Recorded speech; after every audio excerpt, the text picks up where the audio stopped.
Da aula.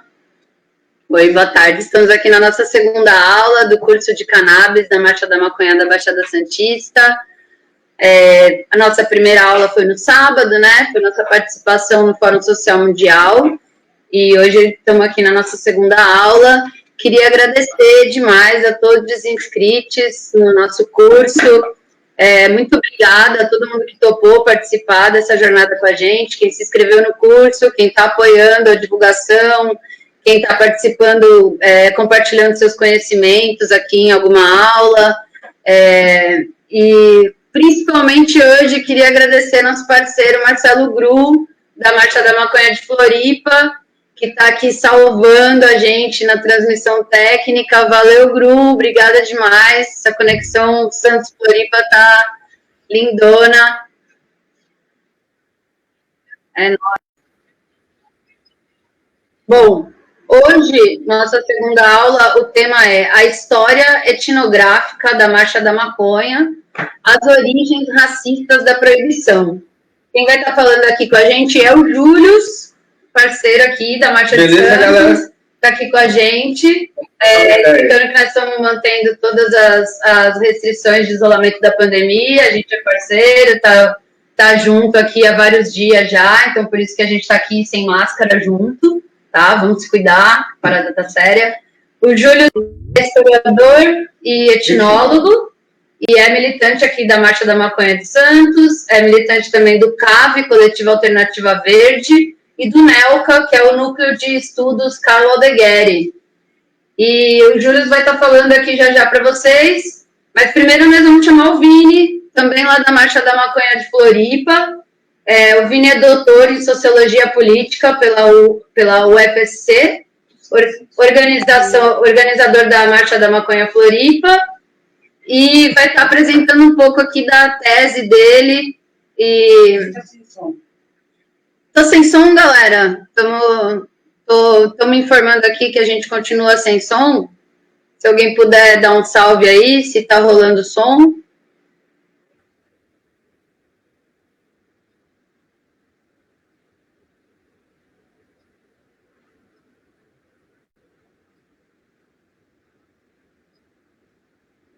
Beleza, vamos lá. Tá tranquilo, vamos. Massa. Desculpa, estamos aprendendo ainda essas questões técnicas de transmissão ao vivo, mas uma maconheirada vai se ajudando e no fim tudo dá certo. Mais uma vez, valeu demais todo mundo que está aqui presente assistindo essa aula. Lembrando que as aulas vão ficar disponíveis na página do Facebook e no nosso canal do YouTube. Pedir, por favor, para todo mundo se inscreve no nosso canal, curte, ativa o sininho para a gente ter mais inscritos e conseguir fazer o próximo curso ao vivo lá pelo YouTube também. E é isso, vou chamar o Vini aqui então. Beleza, Vini? Tudo pronto aí? Tudo pronto, Vini? Boa tarde, Marcela, galera. Estão me ouvindo bem? Aqui está tudo pronto, a gente estava inclusive testando aqui, ver se estava tendo retorno. Classe A. Primeiro de tudo, então, agradecer a oportunidade de estar aqui conversando com vocês. É um prazer, uma honra estar participando desse curso. O que eu vou falar hoje para vocês é a minha tese de doutorado, que eu defendi em programa de pós-graduação em Sociologia Política da UFSC, a polícia da Marcha da Maconha no Brasil. Eu tentei entender nessa minha tese o que leva as pessoas a se mobilizarem por essa pauta e como que ela está na vastidão do território nacional. Eu expliquei, eu procurei entender o que é o proibido, como que é do antiproibido, a definição do Fiore, dos moleques lá da escola no Henrique Carneiro, de São Paulo, que vai pressupor que o proibicionismo enquanto fenômeno, ele envolve duas premissas ali. A primeira é de que substâncias, plantas, outra, e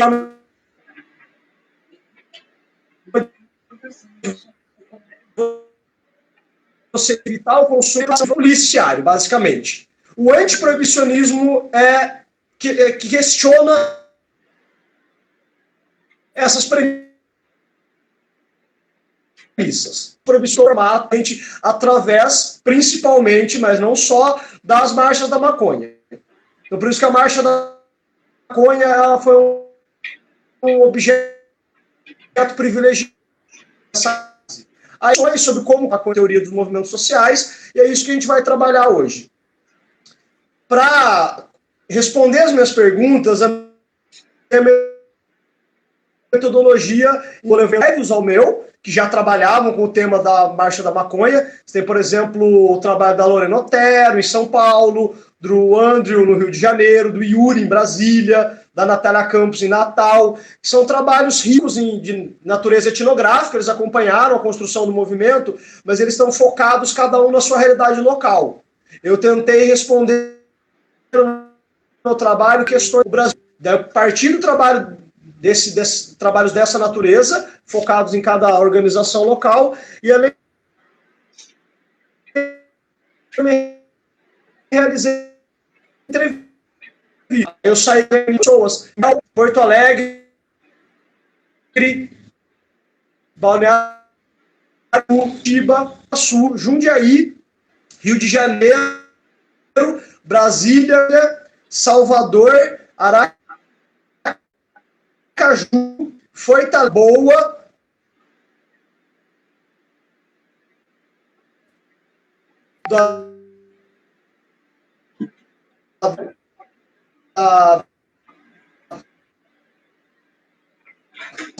faixa de Videl, na articulação deles, que é sucesso de o pai. A marcha da maconha no Brasil, que repercute no direito nacional, da maneira como ela é organizada, é localmente determinada. Coletivos que estão todos e que a proibicionidade local, a articulação está construindo agora, que teve atividade no fórum,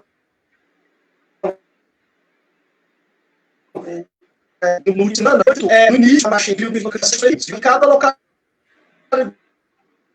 tem as suas provas. Através das eixos que norteiam a disfalozinha, não sei se vocês conseguem ver, vou trazer ela aqui para perto, que a discussão ela parte, você tem duas explicativas discursivas que chegam ao mesmo resultado, que é a defesa da legalização da maconha, da cannabis, de substâncias que eles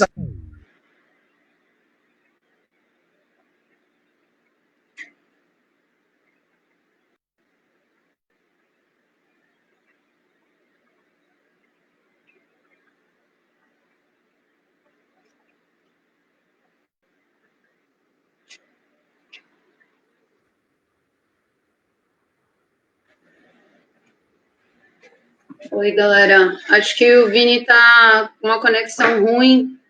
Deu uma caída aqui, estava travando um pouquinho o áudio dele. Nós estamos vendo aqui se conseguimos resolver.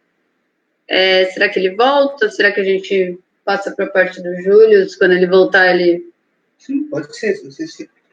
Já perguntaram para ele, né?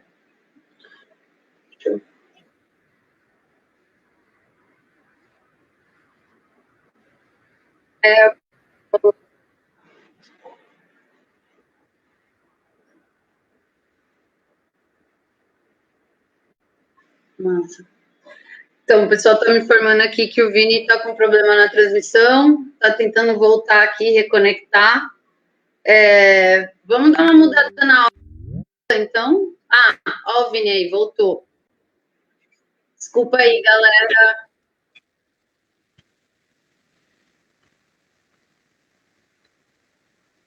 E aí, voltei? Voltou. Sua transmissão está travando um pouco, seu áudio. De repente, desligar a câmera. Tá. Eu vou, se qualquer coisa, se ficar ruim, eu desligo o vídeo daí. Beleza, eu te aviso por aqui. Beleza, então. Onde é que eu estava? Eu estava dizendo para vocês, tá? Dos eixos que eu percebi entrevistando as pessoas. Então, eu vou aproveitar para retomar um pouco, contar como é que era a entrevista. Fazia basicamente 4 perguntas, e de pessoas...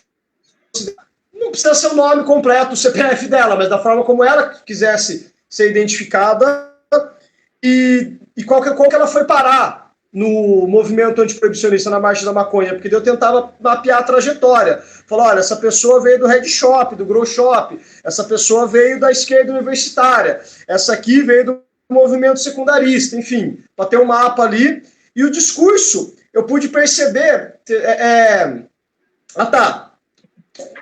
As outras perguntas eram qual era o envolvimento do movimento do coletivo que a pessoa fazia parte, com os partidos políticos, com as empresas, porque a gente sabe que tem todo um ramo de grow shop, head shop, de empresas interessadas no tema da legalização da maconha, e qual era o modelo de legalização que estava previsto. Eu imaginei que o modelo de legalização fosse um eixo que ia mapear o debate, mas não é por aí que correu. O debate, basicamente, ele tinha esses 2 discursos que eu estava explicando para vocês. O primeiro de matriz liberal, que vai dizer, olha, não cabe às outras pessoas julgarem o que eu faço com o meu corpo, seja que substâncias, que plantas, substâncias eu uso, seja com quem eu me deito, seja quem eu amo, seja a maneira que eu quero me expressar livremente. Esse tem um discurso que é liberal.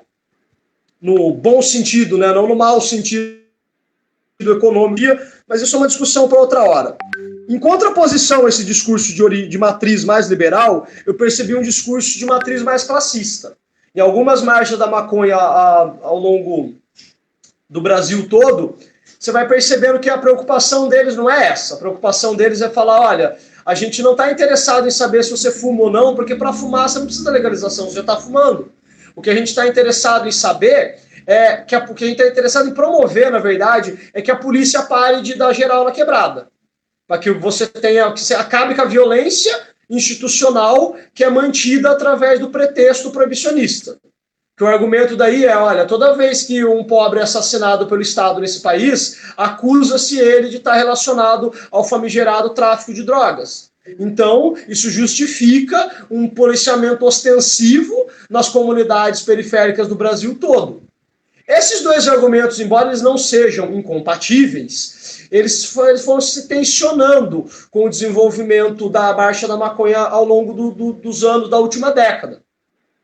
Então, se, por exemplo, em 2011 até 2013 era possível pessoas de matrizes ideológicas diferentes que chegam a esse mesmo evento até então da Marcha da Maconha por um discurso liberal ou por um discurso classista, todo mundo trabalhava junto. A partir de 2013, depois das manifestações, e de 2014, o tensionamento tornou essas divergências insuportáveis.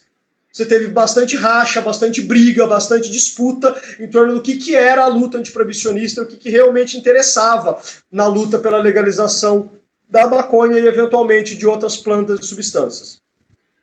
Um outro eixo que também norteou o debate, pelo que eu pude perceber nas entrevistas, foi... trazer de volta a mãozinha para perto aqui para vocês, foi o eixo entre uma leitura mais específica ou uma leitura mais articulada da pauta antiproibicionista. Uma leitura mais específica é aquela galera que dizia, olha, a gente vai se perder se a gente não focar na legalização da maconha. Então é isso que a gente quer, é isso que a gente vai promover.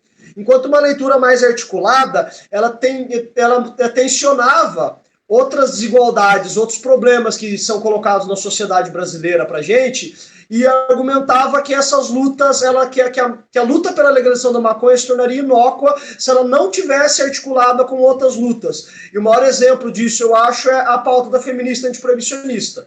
Você tem vários textos, vários manifestos dizendo, olha, um que não seja feminista não faz sentido. Você está discutindo justamente aquela matriz filosófica que está por trás, que é a liberdade dos corpos, que é a livre disposição dos corpos. E tudo isso foi gerando tensionamento, foi gerando briga, foi gerando racha em vários lugares do Brasil. Aí você tem características de cada marcha. Você tem marchas onde a realidade é mais de pessoas universitárias, e você tem realidade onde são mais trabalhadores que frequentam as marchas. Você começa a ter marchas como a de São Paulo, onde você tem bloquinhos. Quem já foi na Marcha de São Paulo já viu que você tem lá o bloco da esquerda canábica, o bloco do lisérgico, do psicodélico, do recreativo, o bloco do uso terapêutico, e você vai compondo ali uma série de especificidades, de grupos específicos, que de maneira heterogênea vão construir a Marcha da Maconha. Aí você tem um outro tensionamento que acontece entre os ativistas, que é a discussão se o movimento deve ser mais lúdico ou mais politizado, e se ele deve ser um evento ou se ele deve ser um movimento social. Porque apesar das diversas teorias que a gente pode mobilizar sobre ação coletiva e movimentos sociais, basicamente o evento é uma coisa que acontece uma vez por ano, ou bianual, com uma certa periodicidade. O movimento social o ano inteiro. O movimento social tem uma latência que, apesar de ela não estar visível o ano inteiro, ela está trabalhando o ano inteiro. Está o ano inteiro promovendo a pauta que você acredita. E isso faz diferença. E também fazia diferença se a Marcha da Maconha se tornar algo mais parecido com uma festa, com um carnaval, com uma celebração, ou se ela pôr o dedo na ferida e trazer temas políticos. O resultado disso ainda está em disputa, mas eu tenho dados para acreditar de que o movimento ele foi tomando uma guinada à esquerda de 2013 para cá. Você vai tendo a pauta da leitura classista se tornando predominante e uma necessidade que os atores sociais vão encontrar de que o movimento tenha cara de movimento, que ele não seja só um evento anual, que ele fique o ano inteiro promovendo a pauta da legalização, que a gente sabe que é uma pauta bastante controversa. É muito difícil você explicar para as pessoas que você quer legalizar as drogas, porque parece que está fazendo apologia, parece que você quer viciar as pessoas, enfim, é muito difícil, é desonesto como o aparato proibicionista coloca a luta nossa nesse patamar. E até você explicar as coisas para as pessoas, você toma tempo, e a luta precisa ser constante nesse entendimento. Depois das experiências, depois do relato das experiências pelo Brasil todo, meu próximo capítulo na tese foi uma discussão do que torna possível isso.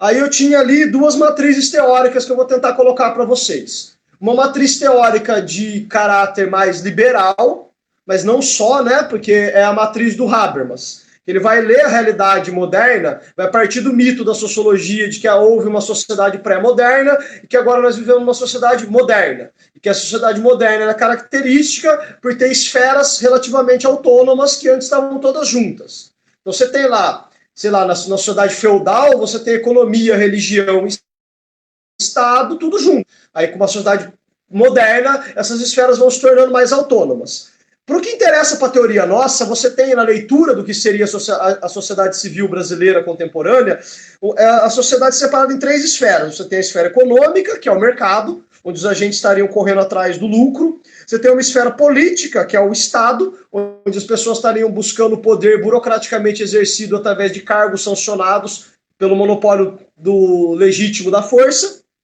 E você tem a esfera da sociedade civil. E a esfera da sociedade civil, ela seria autônoma, ela seria bonita, ela seria aquela coisa dos cidadãos livres agindo soberanamente na sua república.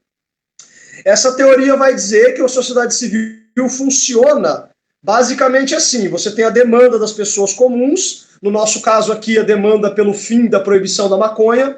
Essas pessoas vão às ruas protestar pela legalização e os parlamentares seriam sensíveis à pauta, não porque eles gostam das pessoas, mas porque eles querem se reeleger e estariam dispostos a discutir essas leis. Esse é o modelo Habermas, arroz e feijão, que foi hegemônico em toda a teoria política brasileira de 92 para cá. Foi quando foi traduzido o livro Sociedade Civil e Teoria Política, que marcou, e desde então esse é o tom do debate.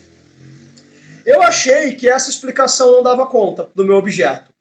Aí eu acabei me envolvendo com uma outra matriz teórica, que é de matriz do Gramsci, que vai entender a sociedade civil e a sociedade política como momentos diferentes, mas que estão conectados, de forma que a luta precisa estar ressoando por essas duas esferas.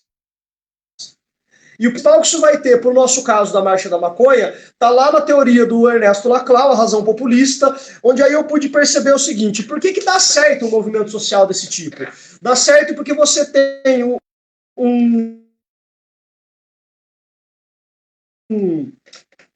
símbolo, o significante Marcha da Maconha, ele não é preenchido automaticamente. Por isso que ele está em disputa por várias vertentes dentro do movimento.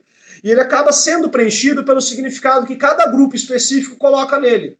Então, sei lá, para as mães que defendem o uso terapêutico de óleo de suas crianças, a Marcha da Maconha significa uma coisa.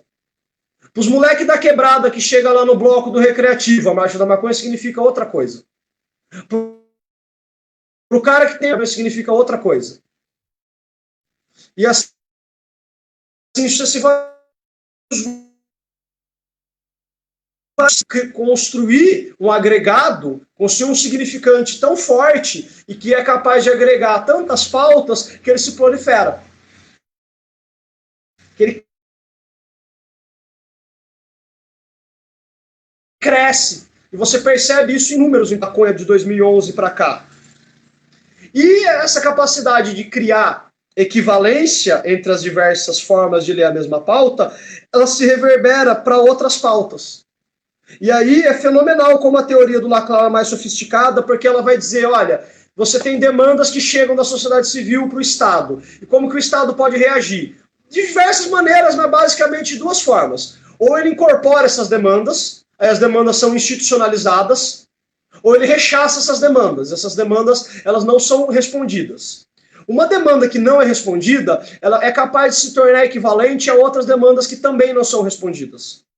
Então você cria uma cadeia de equivalência entre as demandas que permite que a sociedade civil brasileira, ou de qualquer lugar que seja minimamente ocidentalizada, que essas demandas se perpetuem, que elas consigam fazer pressão na esfera pública. Para tornar a teoria em exemplos. No Brasil, a coisa mais próxima que se chegou disso foi em 2011, quando a Marcha da Maconha de São Paulo foi duramente reprimida pelas forças policiais. Quem já esteve em São Paulo sabe que a PM de São Paulo não é brincadeira, quando ela quer descer a porrada. E acabou agredindo pessoas que não estavam diretamente ligadas com a Marcha da Maconha, como agrediu o repórter da Folha de São Paulo, agrediu gente de outros movimentos sociais. E isso permitiu que fosse chamada na semana seguinte a Marcha pela Liberdade. E a Marcha pela Liberdade, ela tentou criar uma cadeia de equivalência entre as diversas demandas, no sentido de falar para os outros movimentos sociais, olha, agora estão batendo na gente que é maconheiro, amanhã eu vou bater em você, defendendo a sua pauta na Paulista. Então, se você acredita em liberdade de expressão e vai em algum momento defender a sua pauta na Paulista, corre com a gente, porque a gente está defendendo justamente a Marcha pela Liberdade. Nesse momento, você teve ali uma cadeia de equivalência construída pelo movimento social que permitiu que ele fosse além. O problema é que a solução brasileira ela não consegue ressoar na Câmara dos Deputados. Ela faz pressão no Judiciário. Aí quem deu uma resposta foi o STF, que falou, olha, não pode criminalizar a Marcha da Maconha. E mesmo assim ela foi criminalizada em alguns lugares. Teve ali Maceió, Florianópolis, teve vários lugares onde desceram a porrada mesmo depois do parecer do Supremo Tribunal Federal. Aí por isso que eu gosto de trazer também, já encaminhando para o encerramento, o exemplo do nosso vizinho Uruguai. Porque no Uruguai essa cadeia de equivalências ela foi um pouco mais além que aqui. Lógico, o Uruguai é um país muito diferente do Brasil. É muito diferente você organizar 3 milhões de pessoas do que você organizar um país que tem 210 milhões de pessoas. São proporções muito diferentes, mas mesmo assim é uma experiência muito enriquecedora. Porque no Uruguai, você teve lá o Punho Unificado contra o Uruguai Conservador, e no Punho Unificado contra o Uruguai Conservador, movimentos progressistas de diversas pautas, mas que tinham suas demandas até então rechaçadas pelo aparato estatal, puderam trabalhar juntos, porque eles perceberam que as suas pautas eram equivalentes, no sentido que nenhuma delas era respondida pelo governo conservador até então. E surgiu aí o Punho Unificado contra o Uruguai Conservador. O Punho Unificado contra o Uruguai Conservador congrega vários movimentos. De cabeça aqui que eu lembro é o movimento pelo desencarceramento, o movimento feminista, o movimento LGBT, o movimento negro, o movimento pela legalização da maconha, E todos eles não só protestavam nas cidades, faziam os amanheceres, que chamava, por exemplo, amanheceu Montevidéu verde, porque eles estavam protestando pela legalização da maconha, como eles também, aí é muito diferente do Brasil, eles tinham eles ressoavam nas câmaras, tanto na Câmara dos Deputados quanto no Senado. Quando eu estive lá em 2013, inclusive, a gente pôde invadir o Senado uruguaio para trazer nossas demandas para os senadores. A coisa surreal para quem vem do Brasil, né? Para a gente tentar invadir o Senado brasileiro, a gente morre. Aí, no Uruguai, o que aconteceu? A Frente Ampla conseguiu aprovar as leis através de pressão da sociedade civil brasileira, uruguaia, no caso, desculpa. Funcionava direitinho o modelo nas condições ideais de temperatura e pressão. O povo protesta, o deputado propõe, é aprovado, aprova nas duas câmaras, o Mujica sanciona e você tem leis. Que são leis imperfeitas, o pessoal ainda tem muitas críticas do movimento social aqui no Brasil em relação a como foi legalizada a maconha no Uruguai, mas toda lei negociada num contexto minimamente democrático é assim, ela tem que contemplar setores diversos da sociedade, inclusive para ela ser aprovada, a direita uruguaia também teve que abraçar essa ideia, toda lei negociada no parlamento, né? A principal diferença que eu vejo em relação às marchas aqui do Brasil, e que daí eu trago inclusive uma provocação para a gente pensar, para a gente tocar para frente esse debate, para não só apresentar as conclusões que a tese pôde chegar, mas também quero ouvir vocês, quero saber como que a gente vai tocar esse debate para adiante aqui na esfera pública brasileira, é que aqui no Brasil, devido a uma leitura de sociedade civil, que inclusive os próprios ativistas tinham em muitas realidades, você teve uma aversão à participação política institucional e uma tendência da leitura do movimento social, enquanto que como se o papel do movimento social fosse só ação na esfera cultural. Algo mais parecido como a movimento gay, por exemplo, faz. A gente vai protestar pela esfera cultural, para que a nossa vivência não seja um tabu, para que a gente não seja tão discriminado. Então, nesse sentido, a Marcha da Maconha caminhou por aí durante muito tempo, de falar, olha, a gente vai protestar para que o maconheiro não seja visto como um ser de exceção, para mostrar para a sociedade como o maconheiro é um cidadão como outro qualquer, uma pessoa que acorda cedo, trabalha, paga as suas contas, e está ali, não é um marginal que nem a mídia proibicionista coloca. Agora, isso impediu a aproximação, por exemplo, com partidos e com deputados. Você tinha vários lugares, por exemplo, em alguns momentos do Rio de Janeiro, alguns momentos de São Paulo e até aqui em Florianópolis, onde se você aparecesse, por exemplo, com uma camiseta do partido, com uma bandeira do partido, você ia ser questionado. As pessoas iam falar, não, nosso movimento é partidário, o movimento não é do PT, nosso movimento não é do PSOL. E você tem ali uma leitura de que a política institucional ela era ruim e que ela ia cooptar o movimento. Que ela ia de alguma forma deturpar o movimento, que é uma leitura de sociedade civil, como eu disse no paradigma anterior, onde ela tem que ser separada da economia e do Estado, ela tem que ser, entre aspas, pura. E a leitura, no Uruguai, ela foi diferente, ela foi uma leitura de que o movimento da sociedade civil tinha obrigação de pressionar os deputados, e em alguns casos até de ter uma bancada dentro da legalização. Agora, qual o modelo que é mais certo de você agir? Eu não vou dar essa resposta para vocês. O que eu posso trazer é quais são as consequências de cada modelo. Porque no modelo você passou leis, ainda que imperfeitas, no parlamento, e elas responderam institucionalmente a demanda que foi colocada pela sociedade uruguaia. Num outro modelo, a gente ainda está pressionando a esfera pública e tentando dar solução para os nossos problemas através do judiciário. E o judiciário, que é problemático que o judiciário seja reunião pública. Mesmo quando ele dá pareceres que são favoráveis. Mesmo quando o judiciário, por exemplo, ele é a favor da união civil entre casais homossexuais, mesmo quando ele é a favor do aborto, por exemplo, é estranho o judiciário que faz papel de legislador pelo seguinte, porque o judiciário, a gente acha legal quando ele está do nosso lado, mas e quando ele está contra nós? O judiciário que é refém da opinião pública, por exemplo, é a Lava Jato, é o Moro, cria caráter inquisitorial. Ou seja, a solução do está amarrada a nossa democracia, ela pode passar até pelo cultural, mas se ela passar pelo judiciário, ela se torna problemática, porque ela pode, em qualquer momento, se tornar autoritária. E a solução que passa pelos parlamentos, ela tem esse risco, porque afinal ela é referendada pelas duas câmaras. Eu acho que essas são as principais diferenças que eu gosto de comparar com o caso uruguaio, e que dá para comparar com a Argentina, com o Paraguai, com o Chile, que estão passando por processo, com o México agora, passando por processos de legalização, de debate da legalização em outros níveis, mas que eu não tenho trabalho de campo para trazer os dados, para de maneira científica abordar esses temas.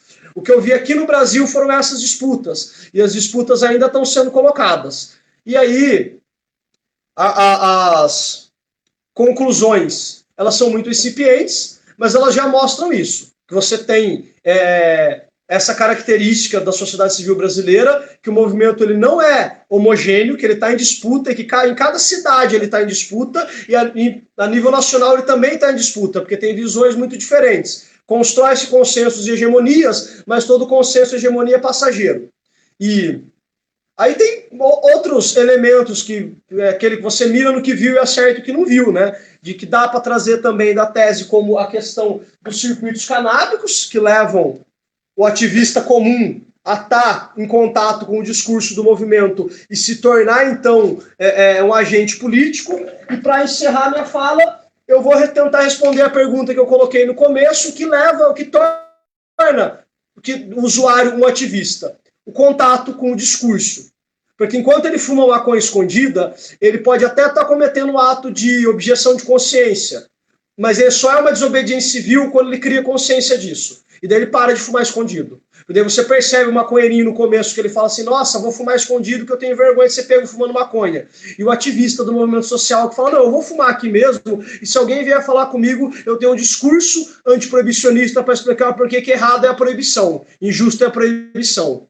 E é isso que eu acho que faz a principal diferença, e o movimento cresce levando o discurso a todo usuário, não usuário, que possa ser, qualquer pessoa que possa ser minimamente atingida pela pauta, que de alguma forma possa ser prejudicada pela proibição, é um quadro possível para o movimento.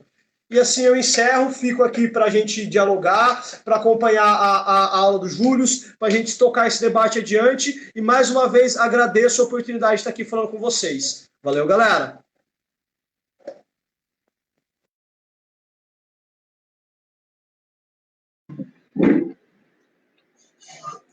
Boa tarde, voltando aqui, boa noite já, né? Valeu, Vini, arrasou, massa, muito bom ouvir sua fala, obrigada. Temos bastante figurinha para trocar, já conheci uma parte aí dessa história toda que você conta, mas foi bem legal ouvir suas colocações. Vamos passar a palavra aqui para o Júlio Cesare, etnólogo e historiador do coletivo da Marcha de Santos. Saudações canábicas a todos. Uma boa noite. Estou muito feliz de estar aqui. A minha presença aqui é o resultado de uma discussão também dentro da Baixada Santista, né? Que nós somos um coletivo antiproibicionista e também de caráter libertário. Então, nesse ponto, a gente tem uma proposta política. A Marcha Maconha Baixada Santista, ela tem uma proposta política discutida dentro do grupo, né, que é baseada dentro do pensamento libertário. Vamos falar um pouco disso, mas principalmente eu vim hoje aqui para ser mais professor de história, para falar um pouco da questão da história do proibicionismo, das origens racistas do proibicionismo.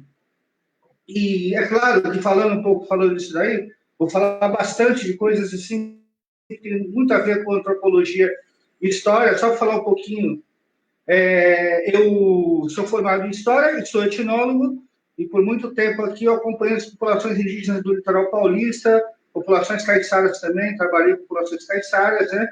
Dentro da etnologia, contato interétnico. O que é isso? Contatos culturais, né? E na minha militância com a Marcha da Maconha, militância antiproibicionista, eu fui descobrir que exatamente os modelos que eu utilizava para estudar as populações cabem perfeitamente para nós. Por quê? Principalmente porque nós vivemos num ambiente extremamente racista. Nossa sociedade é proibicionista, primeiro, porque a cultura que a criou é uma cultura racista. Então, eu vou falar um pouco da história da maconha, tá? Não só da maconha do ponto de vista... a gente não faz diferenciações, deixa bem claro isso. Para mim, toda maconha é terapêutica, até quando o cara está se divertindo, é terapêutica, óbvio, né? O cara vai lá, ele fuma, relaxa, e vai tocar a vida, vai produzir arte, vai trabalhar, né? A maconha ela é utilizada por trabalhadores em alta quantidade, sempre foi no Porto de Santos, né? Eu fiz história do Porto de Santos, e a maconha é parte da história do Porto de Santos, parte da história dos trabalhadores do Porto de Santos. Então, eu vou pensar a história da maconha como uma história grande, chama de história grande, né? Aquela história que ela acompanha, ela é paralela à história das sociedades humanas. Então, geralmente, quando a gente vai discutir proibicionismo, quando a gente pensa marcha da maconha, a gente já pensa com a cabeça colonizada. Poxa, colonizada que você está falando? Tá, ó, vamos lá. O ser humano utiliza a maconha há 5.000 anos. 5.000 anos, né?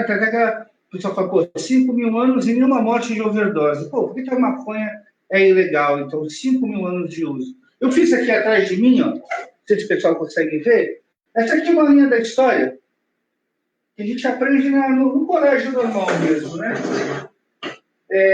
O Homo sapiens sapiens, que é a nossa espécie, ela está aqui pelo planeta há cerca de 100.000 anos, tá? Controvérsias, a gente não vai discutir isso, não cabe aqui agora, mas 100.000 anos. Então, vamos imaginar, olha, a história ocidental, que é que se baseia a organização da nossa ciência, de todo o pensamento que está aqui, ela está aqui, ó. São 2.000 anos, perfeito? Olha o tamanho da 2.000 anos, é grande, né? Esse pedaço aqui que a gente chama de pré-história, tá vendo aqui, ó? Tem 95.000 anos. E a gente chama de pré-história. A gente nega a história das populações que não têm escrita, que foram as populações que fizeram a manipulação da cannabis, que transformaram a cannabis em remédio, que transformaram em produto, que transformaram em religião. Então, tivemos mais de 95.000 anos. Eu não estou brincando. Aqui não vai ter registro histórico disso, escrito, né? Mas os arqueólogos já acharam enterramentos de mais de 5.000 anos e que a pessoa morta estava enterrada sob um leito de cannabis. Era a forma dos seus parentes homenageados deitados sobre o leito de cannabis. Então, eu estou dizendo para vocês que a história grande da humanidade, olha aqui, ó, a história de 95.000 anos, ela ainda é menor que a história da maconha. Sob que perspectiva moral, científica, a maconha se tornou ilegal, sendo ela mais do que parte da história da humanidade. Aliás, nem existe humanidade. Humanidade é uma abstração, uma coisa que a gente vai conversar mais para frente. Simplesmente porque a nossa história ela é contada sob a perspectiva do homem branco, ocidental, e homem, quando eu falo homem, patriarcal. Branco, ocidental. Nós ignoramos, por exemplo, os milhares de anos aqui da pré-história, é aqui mesmo, o ano 1, o sujeito de Cristo, de sociedades da África, do Oriente, que tinham desenvolvido relações com o ambiente totalmente diferentes das que nós temos. Então, para vocês terem uma noção, muito se fala do Egito Antigo, quando o pessoal quer discutir a África, fala do Egito Antigo, né? O pessoal fala assim, o Egito Antigo constitui império. Sabe o que eu acho mais interessante? E pouca gente sabe? Que quem realmente construiu o Egito com ciência, com conhecimento de utilização do meio totalmente racional, foram civilizações pré-estatais. Por muitos anos, os egípcios se organizaram numa simplicidade chamada nomocracia, nomos, em torno de vilas que se federalizavam, e essas vilas possuíam transporte público, iluminação, e não tinha Estado. E plantavam maconha, porque a maconha, o cânhamo, fazia parte da cultura, não só para o pessoal fumar para relaxar, mas também para fazer oferenda a seus deuses, para a construção de uma série de coisas que vai de roupa a cordame para embarcação e tudo mais que vocês possam imaginar de uma utilidade extrema. Bom, então, nós temos uma concepção de sociedade que ignora tudo isso em função de uma visão de mundo marcada principalmente pelo mundo ocidental, branco e europeu. Então, a proibição da maconha, ela é, em sua origem, racista. Ela é simplesmente a base de que se ignora toda uma cultura ancestral milenar anterior. E aí eu vou trazer esse bate-papo nosso para o Brasil, né?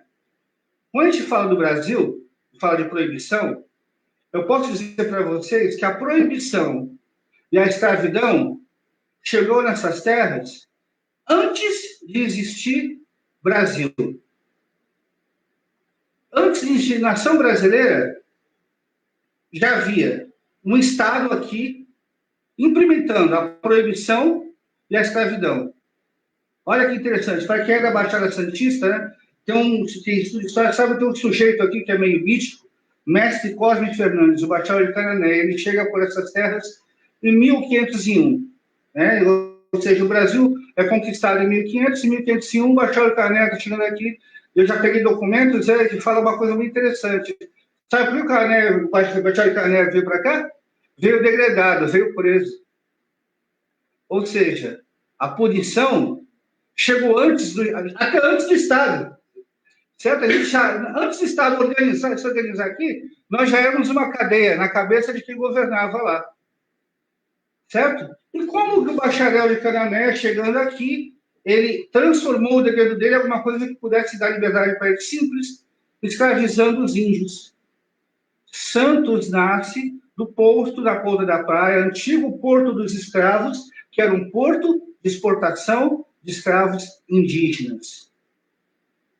Certo? Então, junto com os portugueses, eles trouxeram para nossas terras o proibicionismo e a escravidão. Junto com isso, é claro, justificando tudo isso, o racismo. Bom, Gilson, a gente não está muito doido, né? O que isso tem a ver com legalização da maconha? O que isso tem a ver com maconha? Vamos chegar lá, tá? E aí eu vou pegar nessa chegada do português aqui, vou traçar uma pequena, assim, rapidinho, uma história da polícia do Brasil, perfeito? Já se essa paciência, eu vou contar para vocês, olha. Vamos lá. Como surgiu a polícia no Brasil? Vamos lá? Primeiro, eu já disse, os caras que vieram para cá vieram presos, cumprindo pena. Perfeito?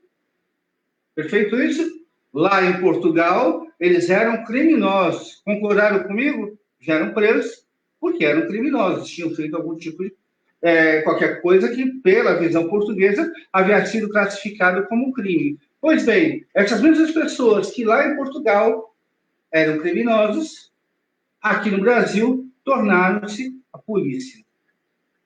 O primeiro sistema de policiamento que nós vamos ter no Brasil no século XVI é a chamada milícia de vila, organizadas por degredados e, é claro, pelos senhores que utilizavam os degredados. Qual a função da milícia de vila? Olha aí, função da milícia de vila. Primeiro, manter a ordem na vila, o que significa expulsar os invasores, os concorrentes europeus, mas principalmente, perseguir escravos fugidos. Isso tem documentação aqui em Santos, na Câmara dos Vereadores, a gente pode achar isso, tem vasta documentação sobre isso, tá? Então, a primeira função da milícia de vila, a polícia que surge, a primeira função dela é perseguir escravos. E aí tinha um detalhe que eu esqueci, fazer guerra justa aos índios. Olha que interessante, existe guerra justa? Existe. Segundo a coroa portuguesa, era justo fazer guerra a qualquer índio que se opusesse à escravidão. Classe A, né? A polícia fazendo o seu trabalho, perseguir escravos. Nesse momento, escravos indígenas e fazer guerra. Acontece que, na medida que Portugal estabelece um comércio, aí vou adiantar um pouquinho, esse comércio grande, né, que chamamos de monopolista, a mão de obra indígena é pouco. É necessário se apossar da mão de obra do escravo negro. Por quê? Porque o escravo negro tinha vasto conhecimento técnico. Novamente, vasto conhecimento técnico. Como você implementa o engenho de cana-de-açúcar no Brasil sem alguém que saiba controlar, construir, arrumar as engenhocas? Quem sabia fazer isso?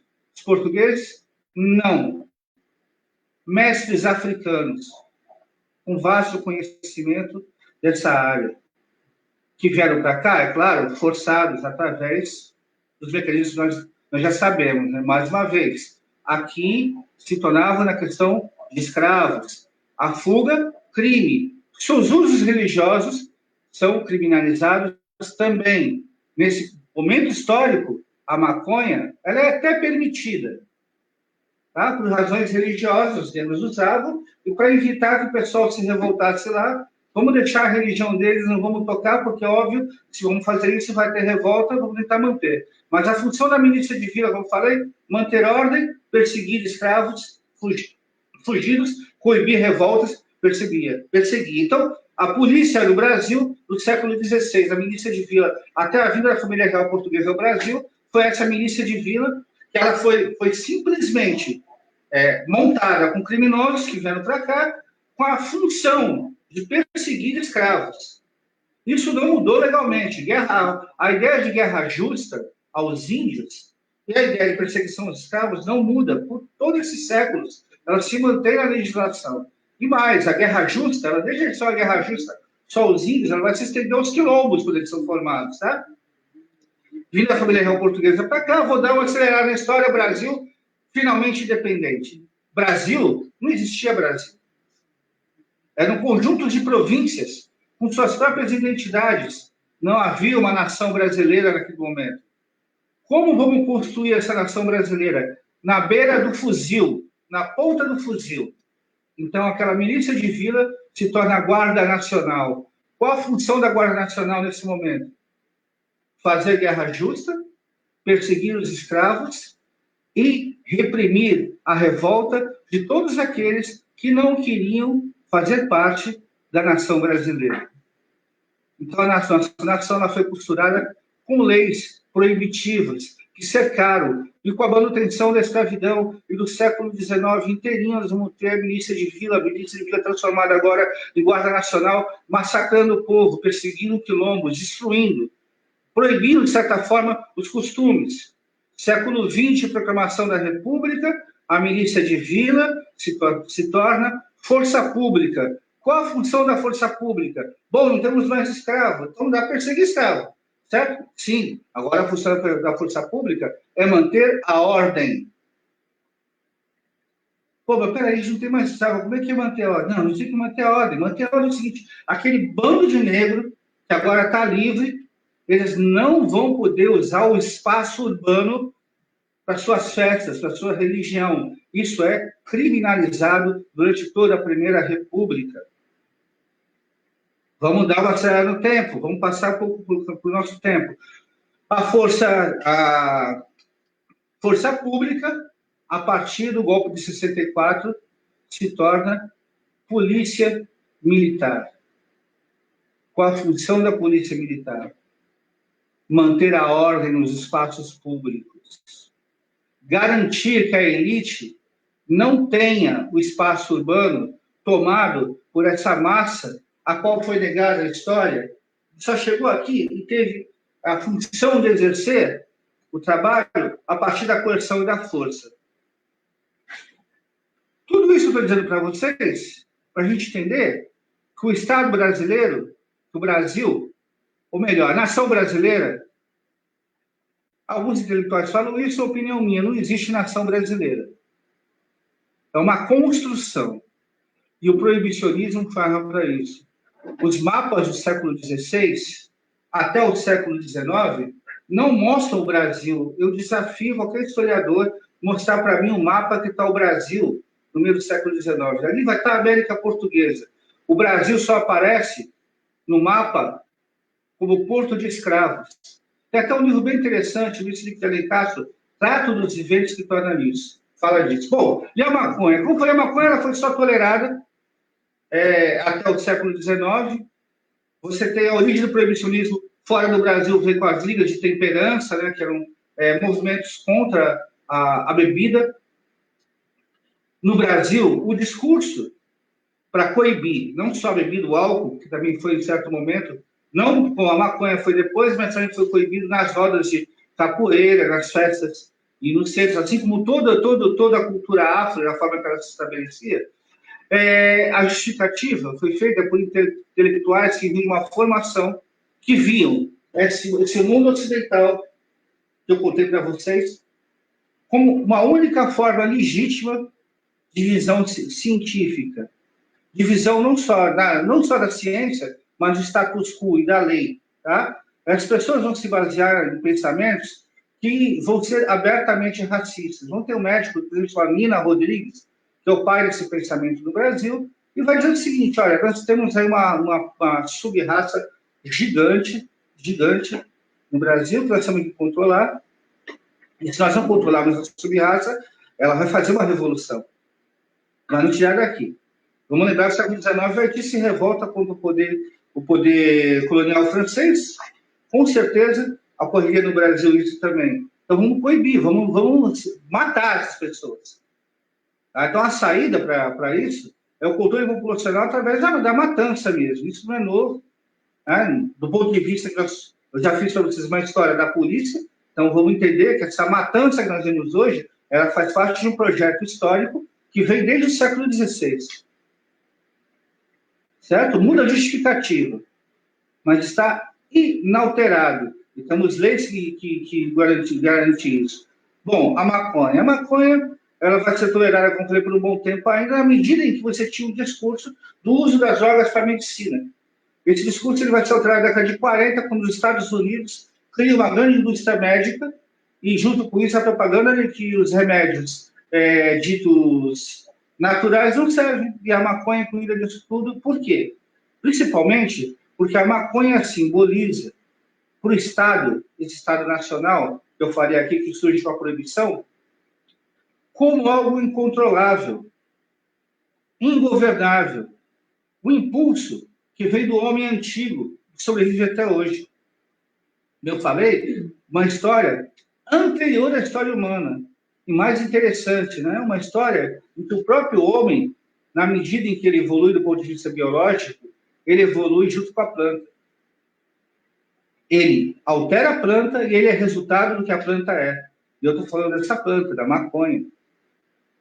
Certo? Vários estudos mostram que você vai ter vestígios de maconha no corpo humano há muito tempo.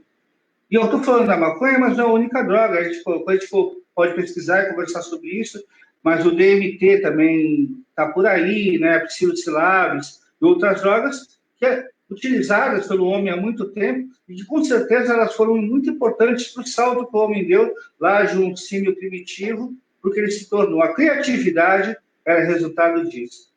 Né? Então, isso. Eu estou resumindo meu discurso que eu vim dizer aqui para vocês hoje, exatamente isso. A maconha é proibida porque nós temos, antes de mais nada, a construção, vou chamar de nações brasileiras dominadas por um Estado que não representa essas nações. Estou falando nações no plural porque não existe um Brasil só, um Estado que não representa essas nações, que vem com um discurso racista, que ignora o conhecimento tradicional das populações e coloca seus usos, costumes e as substâncias consumidas por essas populações como ilegal. A interligação disso com o massacre da periferia, com a situação que nós temos hoje, é direta. Então, Júlio, você disse tudo isso, mas aí, vocês têm algum tipo de proposta a respeito disso?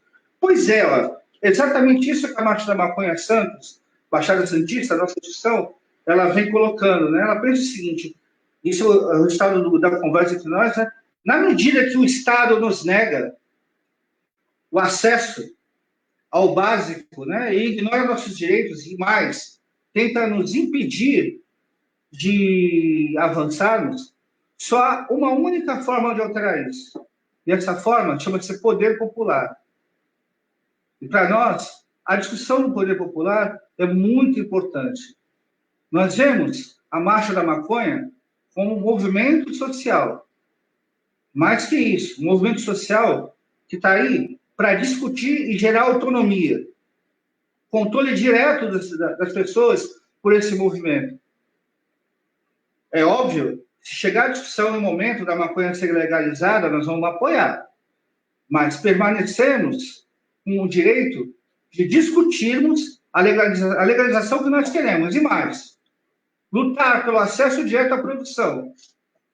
Os movimentos, não só o movimento canábico, mas os movimentos sociais, já sejam a projeção da sociedade que nós queremos. Uma sociedade com mais autonomia e controle direto da sociedade civil.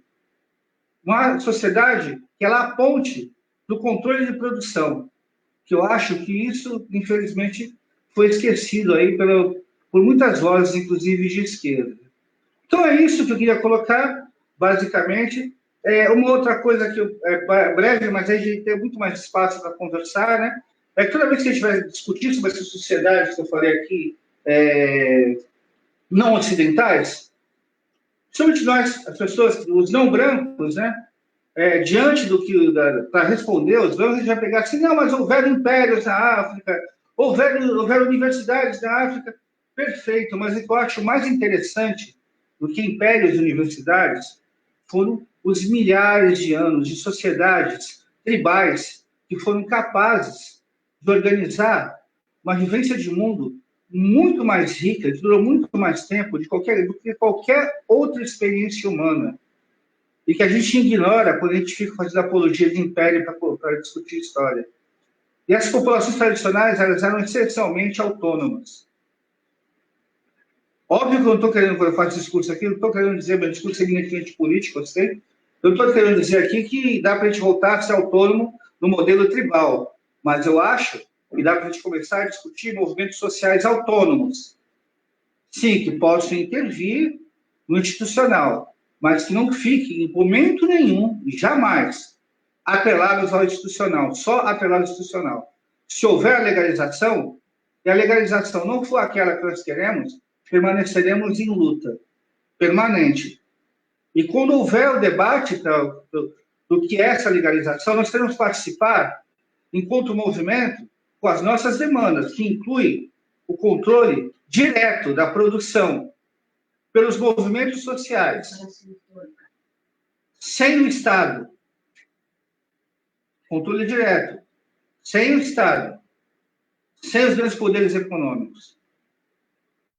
E segundo, e não menos importante, que essa legalização venha com uma reparação histórica pelos milhares de anos, não só pelo Brasil, mas pelos milhares de anos em que a sociedade ocidental nos ignorou.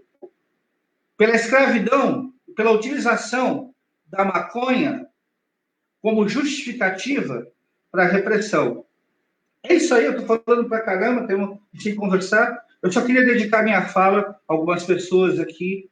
Tá? Quando eu estava pensando nessa aula, eu pensei em pessoas que morreram, vítimas desse Estado.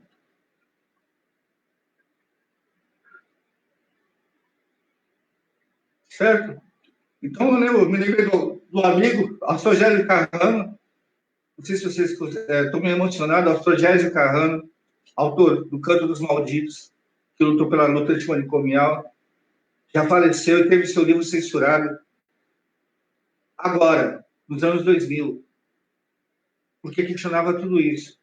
O meu irmão foi vítima da guerra das drogas e das pessoas que morrem todo dia.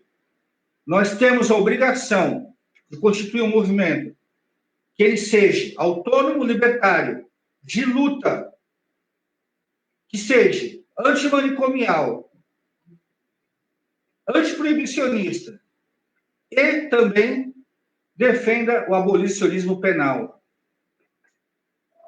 Todo preso é um preso político. Aquele que trafica droga lá na perifa também é um trabalhador que foi usurpado. Isso para a gente começar o debate, começar a conversa. Obrigado pela atenção. Valeu. Ah, esqueci, o padre Ticão também. Sem ele a gente não estava aqui, né? Presente. Valeu. Caraca, puta aula. Puta aula, galera. Fica até difícil falar alguma coisa depois de toda essa explanação. Mas espero que vocês estejam sacando qual é essa pegada do nosso curso, qual é a proposta, que é a gente se munir de informação mesmo para enfrentar essa guerra, né? Que é nossa maior arma nessa guerra toda é a nossa informação. Vamos compartilhar nosso conhecimento, vamos buscar se informar, vamos buscar entender a raiz das questões, né? Porque a gente está falando de uma planta que é perseguida, que é demonizada, e como o Júlio falou, ela tem uma história maior do que a nossa, né? Então, antes de tudo, um respeito para falar sobre isso e vamos entender como é que a gente chegou até aqui, né? A ideia acho que é essa, a gente ir esmiuçando aí para a gente conseguir entender que nó é esse que deram para amarrar essa planta desse jeito e causar tantas vítimas dessa guerra tão injusta, né? E é isso, queria agradecer mais uma vez todo mundo que está aqui, todo mundo que está assistindo a gente, todo mundo que está participando. Valeu, Vini, obrigada demais, parceirão. Valeu, Marcelo Gru, valeu, Floripa, que eu amo de paixão. E em breve estou aí com vocês, participando dessa marcha aí, quando a gente puder voltar às ruas, né? E queria lembrar também que nosso canal de comunicação do curso é marchamaconhasantos@gmail.com. Espero que todo mundo tenha recebido nosso e-mail de explicação do curso. Quem não recebeu, manda um e-mail para a gente. Tem alguns que voltaram por caixa lotada. Vamos tentar fechar esse canal de comunicação nosso, vamos tentar cada vez mais ampliar essa rede maravilhosa, né, citando aqui um pouco a articulação das marchas da maconha do Brasil, articulação de marchas da maconha do Brasil, né, que ainda não estamos todas as marchas reunidas, mas em breve espero que estejamos, né, hoje inclusive tem várias marchas transmitindo esse curso aqui com a gente, Floripa, Campinas, BH, não vou citar todas que eu vou esquecer, mas tem várias páginas aqui no Face compartilhando a informação. E lembrar também sobre o curso, nossa proposta para quem quiser receber o certificado desse curso, que assista todas as aulas, faça suas anotações, faça seus apontamentos e no final avalie a gente. Vocês vão fazer uma avaliação do nosso curso, faz um relatório falando o que você achou das aulas, contando o que supriu suas expectativas, o que ficou faltando, né, para a gente ir melhorando isso cada vez mais, a gente ter qualquer hora uma universidade da maconha. Eu estou muito feliz de estar rolando esse curso, estou muito feliz de estar aqui com vocês, estou muito feliz dessa articulação estar crescendo e das amizades que vão surgindo e como isso está fortalecendo o movimento. E é isso, e tem algumas... Estou vendo se chegou pergunta aqui. Se alguém tiver pergunta, dá tempo ainda, manda aí nos comentários, o pessoal que está participando do curso. O Américo Gonçalves aqui queria saber se o professor Júlio pode passar por inbox as referências de tudo que ele falou para fins de informação, porque ele se interessou muito sobre o assunto de criação da polícia. Nós vamos estar preparando aí ao longo do curso um materialzinho de apoio para contar com todas essas referências passadas em aula. Então, o Júlio vai disponibilizar, sim, algumas referências do que ele passou, mas para o Vini também, vai enviar para a gente, e a gente vai estar encaminhando para vocês por e-mail. E queria agradecer mais uma vez todo mundo que está aqui, queria agradecer mais uma vez o pessoal de Floripa que ajudou aí na transmissão técnica, valeu demais, estamos juntão. E é isso, galera. Nossa próxima aula é na próxima terça-feira, dia 9, questão do direito ao corpo, com a Márcia Balades, que também é do coletivo da Marcha da Maconha de Santos. E vamos compartilhar informação, vamos compartilhar conhecimento, vamos crescer junto e vencer essa guerra aí. Falou? É nóis, estamos juntos. Até mais.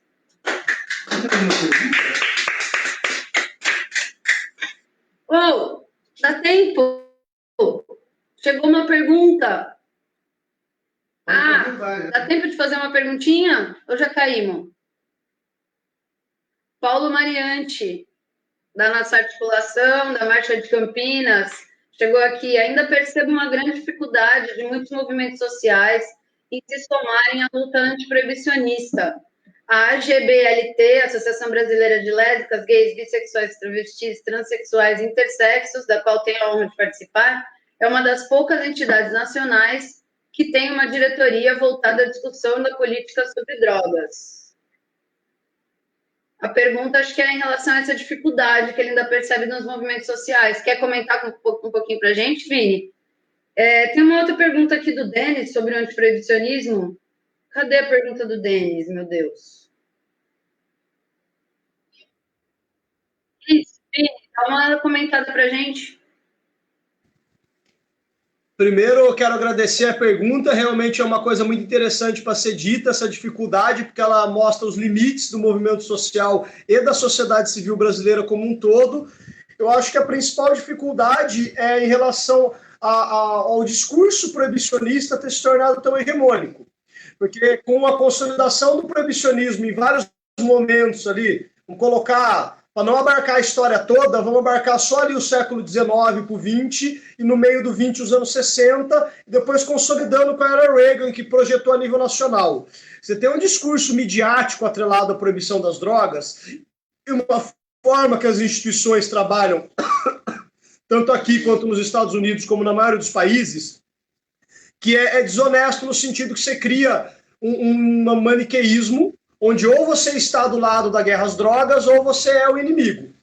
Então você não consegue fazer pesquisa científica, você não consegue fazer nada. De tão demonizada que é a questão das drogas, ele vira um tabu enorme.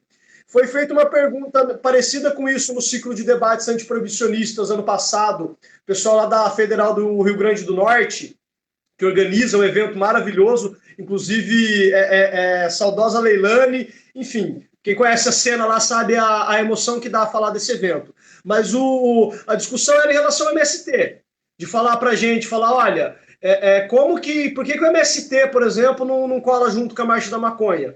Porque a desonestidade das nossas instituições é tamanha que quando o MST tem uma ocupação que dá certo, uma das coisas que acusam o MST para ter um pretexto para a polícia ir lá e destruir o trabalho dos nossos camaradas do campo é acusar eles de estar plantando maconha. Então, você imagina se a Marcha da Maconha apoiasse oficialmente o MST, o migué na mão da polícia que eles iam ter para destruir tudo.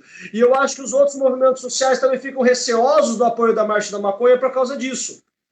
Porque, por exemplo, quando a gente vai apoiar alguma coisa assim, a gente é super discreto. De falar assim, ó, a gente está aqui, está ajudando vocês, mas a gente não quer aparecer em lugar nenhum. Porque se a gente aparecer, vão taxar vocês de isso para deslegitimar o movimento. Através da mídia local, que geralmente é a pior das mídias que tem, é o jornalzinho pinga-sangue ali do meio-dia. Então você tem ali uma coisa que é muito difícil, que a pauta nossa se articule com as outras pautas. Então, acho que essa é uma das principais dificuldades. A gente precisa, nesse ponto, realmente vencer a batalha cultural para depois a batalha institucional começar a ser bem amarrada. E aí eu também queria perguntar se a gente pode fazer ponto, que eu tenho algumas coisas que eu queria perguntar para o Júlio que eu achei interessante que ele trouxe para a gente conversar.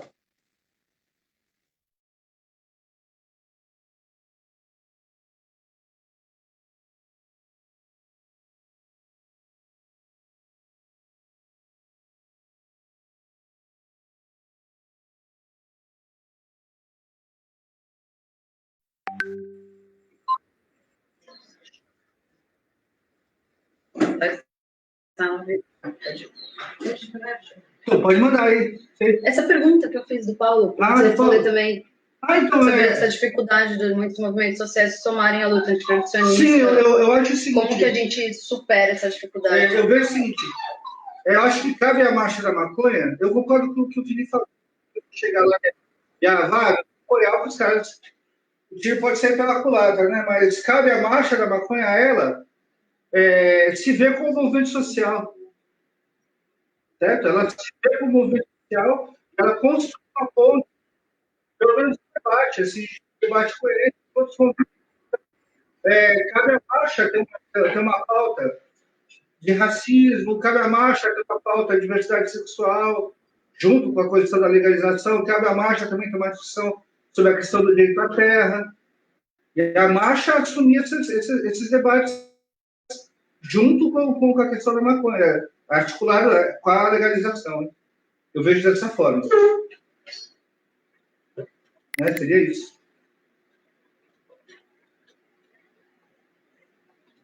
Nossa. Denis fez uma pergunta sobre antiproibicionismo, mas eu não encontrei.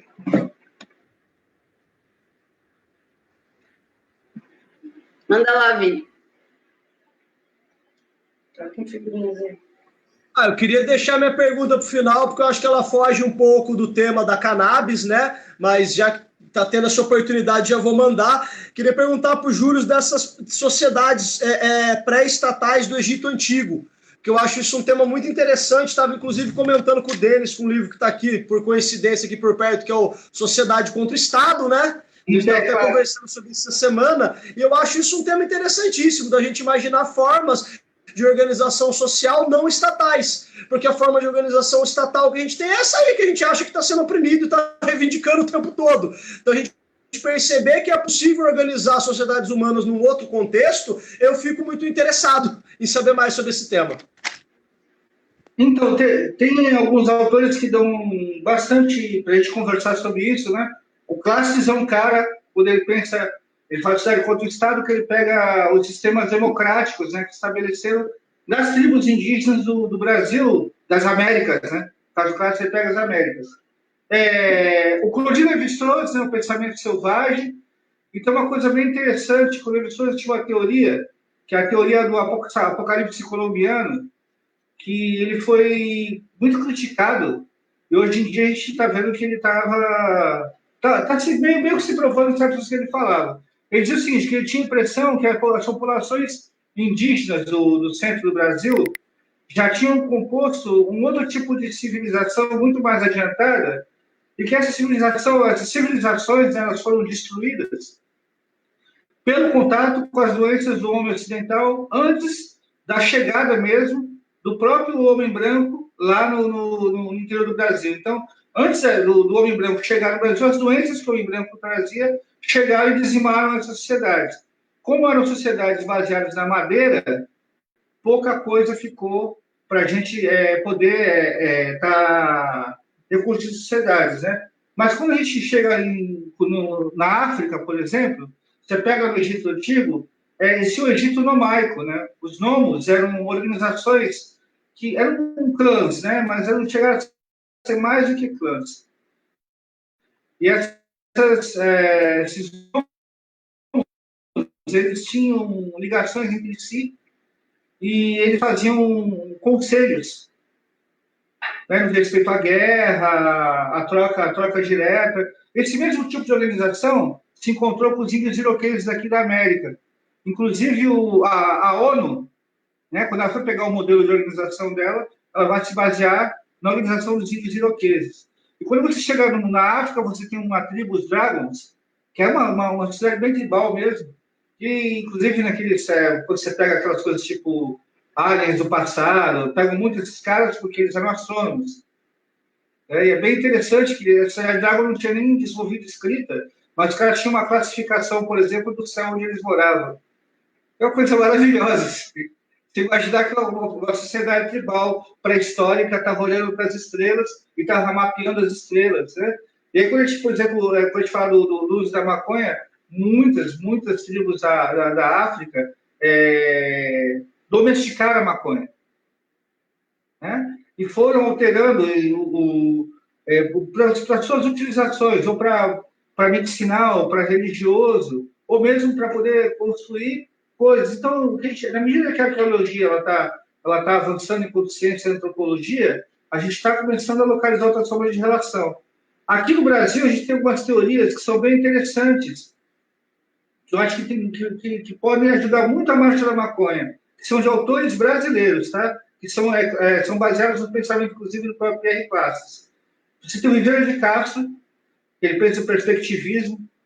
O Viveiro de Castro ele diz o seguinte, olha, existem outras perspectivas de organização do mundo que não a ocidental. E essas outras perspectivas, elas apontam para outras organizações, elas, inclusive, apontam para uma forma de ver democracia diferente.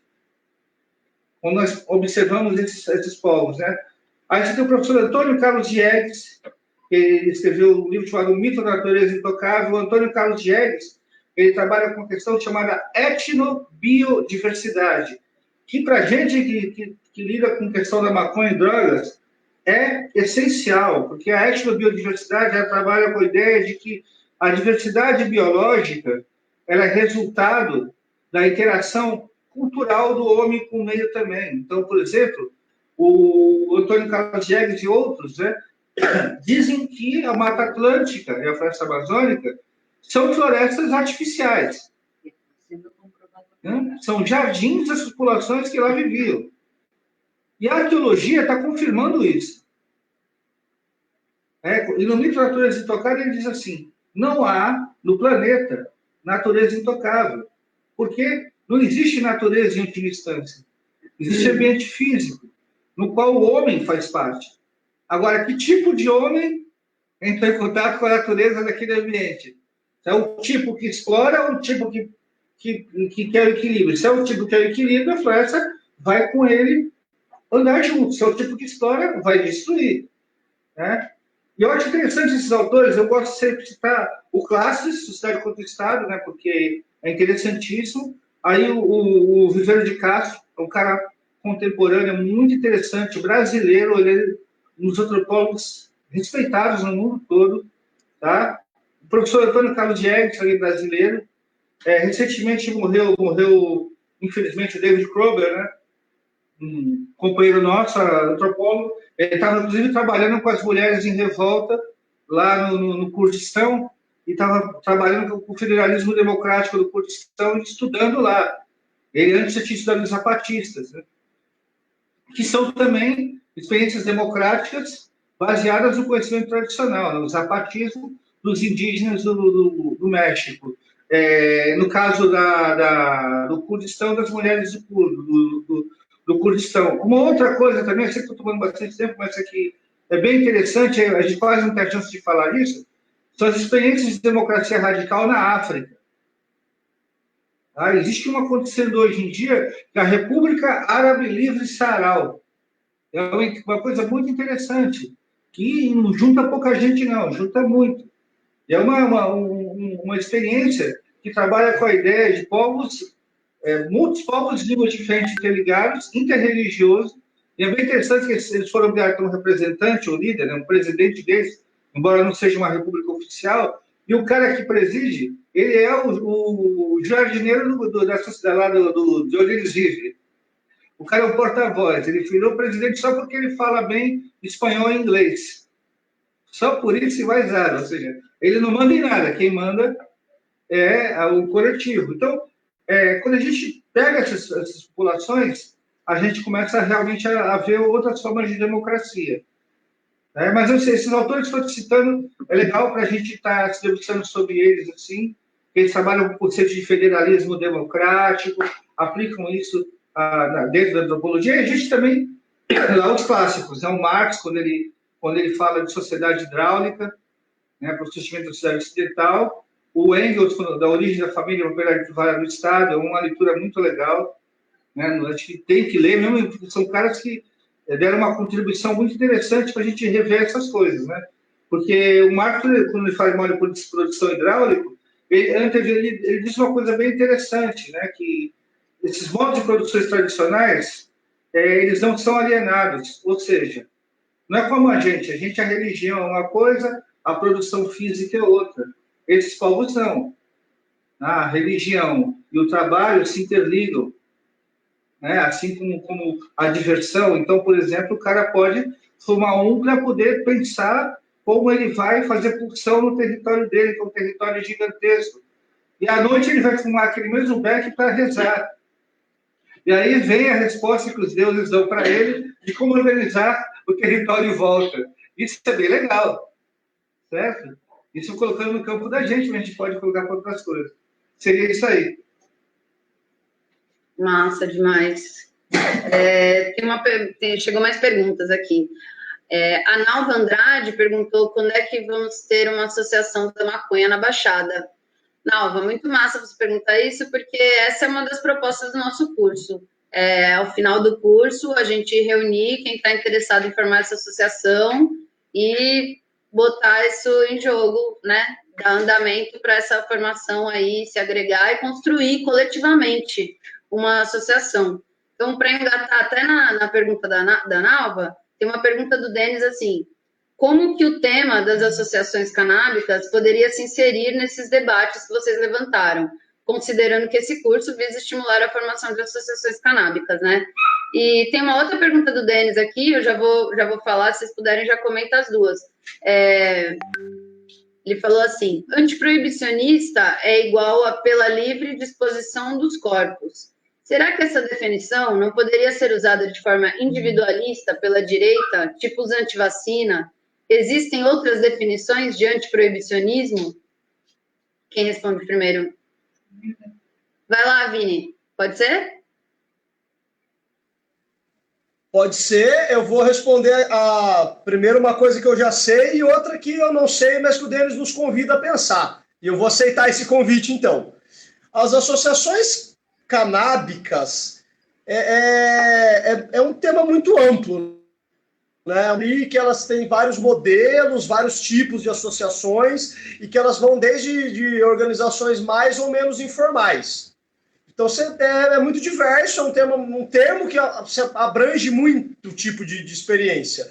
Mas, em geral, eu vejo com bons olhos a ideia em si. Porque o clube canábico, a associação, a forma de você fazer isso, ela justamente salta da individualidade. Eu acho uma pauta muito importante que o movimento traz desde os seus primórdios, desde que surgiu lá em 2002, 2006, a galera já trazia o autocultivo. O autocultivo é muito importante. Agora, ele é uma solução ainda individual.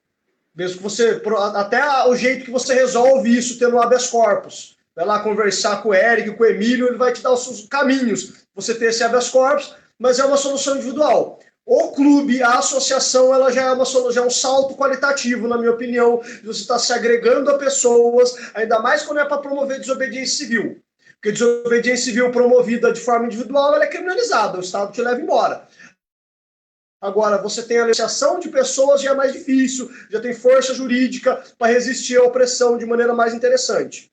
Agora, o antiproibicionismo, a definição da livre disposição dos corpos, você percebe pela frase o quanto que ela é de inspiração no Foucault, né? Percebe que você vê ali e fala, olha o Foucault falando. E as consequências do Foucault e todo o pós-estruturalismo e tudo que virou o debate das nossas pautas dos anos 70 para cá.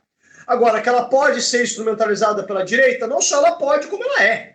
Eu acho que ela pode ter uma matriz individualista, sim, que pode ser instrumentalizada pela direita. E que é isso que você vai ter em casos, por exemplo, de cannabis e de várias coisas ali que vão... de políticos de direita, de partidos sabidamente de direita aqui no Brasil que já abraçaram essa causa. Então,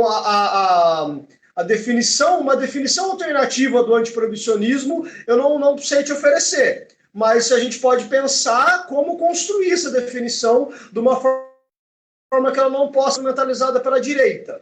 Agora, eu acho que isso também é um pouco arriscado, porque essa definição, como ela é um pouco mais ampla, então ela pode ser, inclusive, ser cooptada pela direita, se ela não for, ela pode também flertar com o pensamento de uma galera que está meio perdida.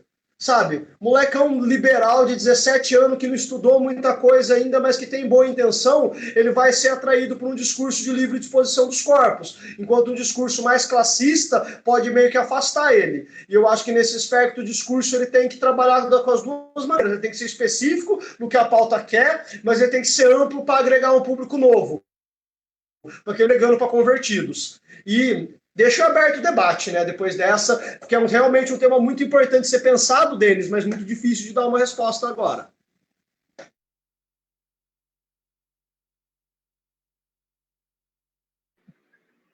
Então, Denis, acho que tem uma coisa assim sobre as associações, né? Eu acho que o Vini coloca uma coisa que ele é muito feliz no trabalho dele, né? Quando ele fala assim que o movimento está em disputa de pensamentos, né?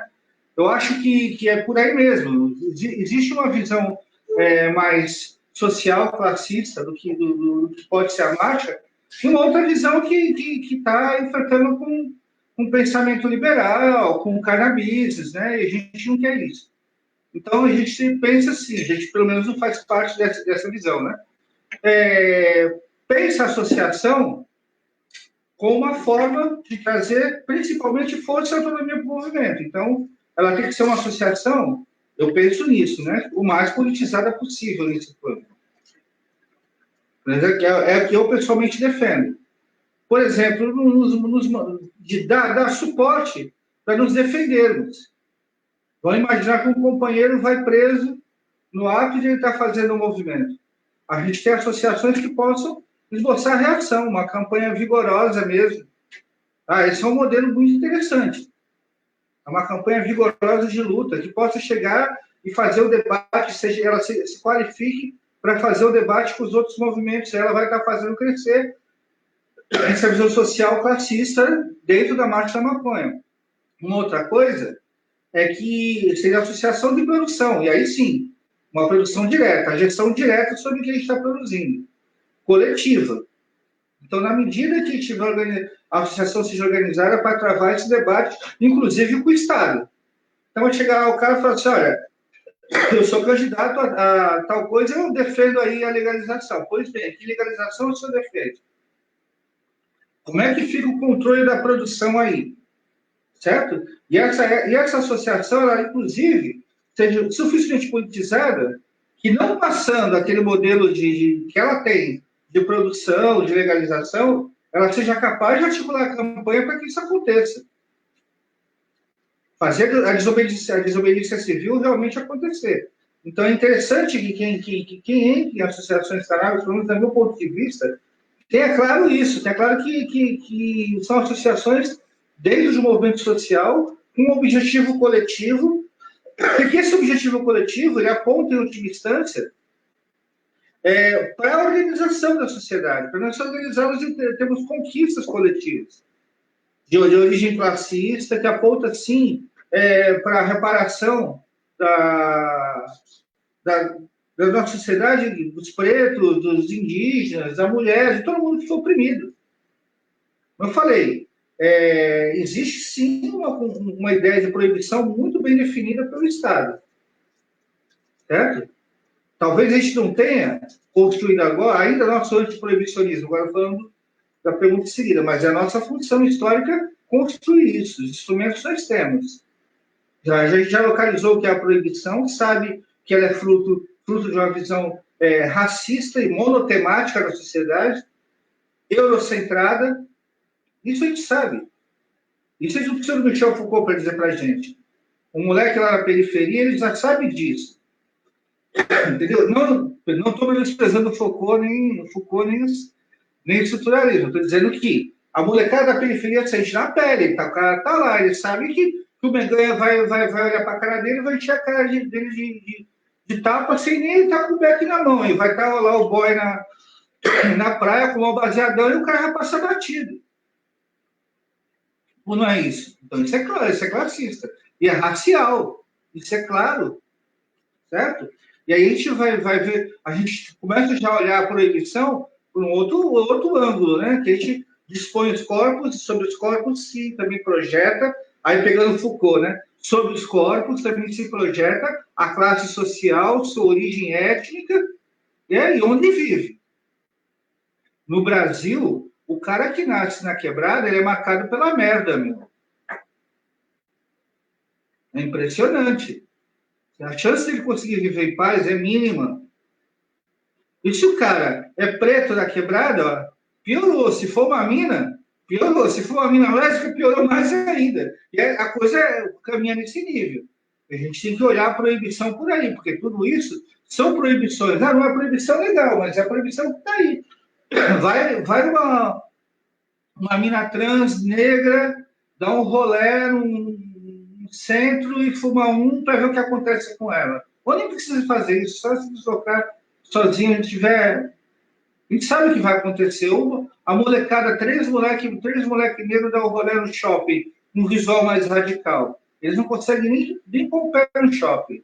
É proibido tudo isso, é proibição. Então, antiproibicionismo Para nós, tem que ser a negação dessa política de segregação, certo? Do apartheid que o Estado brasileiro faz sobre a sociedade. Nós estamos em guerra contra o Estado, mano. E no Brasil isso é claro, tá? Tem um cara que eu gosto muito, outro autor, isso Ayrton Krenak. O Ayrton Krenak, ele fez um livro recentemente, que é muito legal, que é Dicas para Adiar o Fim do Mundo, né? Que é, eu li em PDF e quero pegar na minha mão. Dicas para Adiar o Fim do Mundo, do Ayrton Krenak. No Netflix tem uma série, Guerras do Brasil. Nessa série aparece o Ayrton Krenak. O Ayrton Krenak tem uma hora que ele chega para a câmera, para o apresentador, e fala assim, você dá risada do quê, cara? Eu estou em guerra com você. Certo? Porque olha que interessante, o Estado brasileiro não se dignou fazer um tratado de paz com as populações indígenas. Então a guerra não acabou. A guerra não acabou. E a hipocrisia, ela tem um nível tão grande que olham para os caras e falam assim, lá os verdadeiros brasileiros. Eles não são brasileiros. As nações deles existiam antes de ter Brasil aqui. E quando não tiver Brasil, eles vão continuar existindo.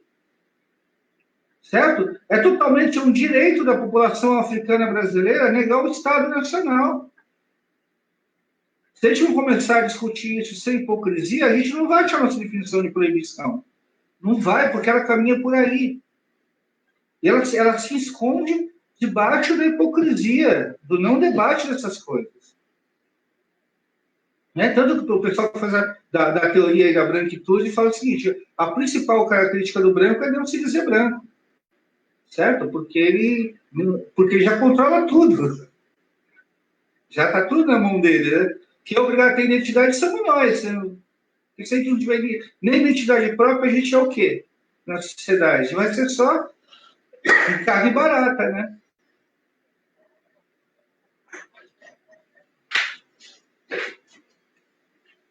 Vixe, pesado demais. Estava até dei uma panguada ali, pensando forte.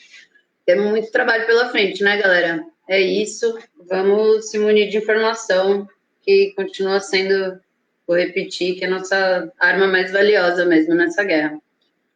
E é isso, né? Acho que vamos encerrando por aqui. Vou agradecer mais uma vez meus manos de Floripa, Vini, Marcelo Gru, valeu demais aí por todo o apoio nesse curso. Valeu, Ju. Obrigada. Muito. Massa. Nosso e-mail, né? marchamaconhasantos@gmail.com. Manda aí se você tiver qualquer dúvida sobre o curso. Manda se você ainda não conseguiu fazer sua inscrição, se você ainda não recebeu um e-mail com as informações todas. Vamos fechar esse canal de comunicação, vamos se manter em contato, vamos ampliar essa rede, que é isso. Temos muita coisa pela frente para fazer junto aí.